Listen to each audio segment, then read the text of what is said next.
Нова приватизација на јавното здравство. Инструментите за операција во државните болници ќе ги одржува приватна фирма. Одлуката е донесена откако владата и министерството преку физибилити студија утврдиле дека во овој сектор има простор за јавно-приватно партнерство. Веќе е завршен и техничкиот диалог. Економскиот оператор за кој надлежните велат дека ќе бил избран во транспарентна постапка. За 2 години ќе треба да вложи 16 милиони евра. 5,8 во првата година, а останатите во втората година од работењето. Приватниот партнер ќе стопанисува со 4 регионални центри во период од 15 години. Негова задача ќе биде да обезбеди стерилни хируршки инструменти и редовно да ги одржува. Контрола ќе му врши надлежното министерство.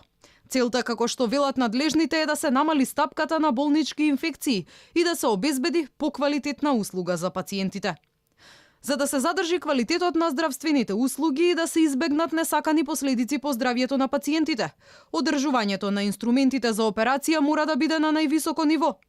Токму стерилизацијата ги унештува сите вируси и бактерии и спречува ширење на сериозни инфекции во болнички услови, како што се ХИВ и хепатит.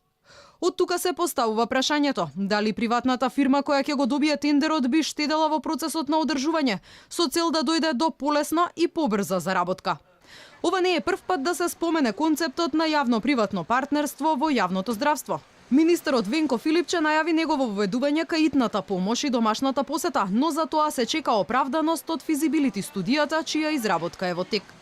Филипче пред 2 дена спомена дека по примерот на други развиени земји, јавното приватно партнерство веројатно ќе се воведе и кај други здравствени установи во државата. Детската кардиохирургија веќе е приватизирана. Операциите за деца, наместо на клинички, сега се изведуваат во болницата на доктор Жан Митрев.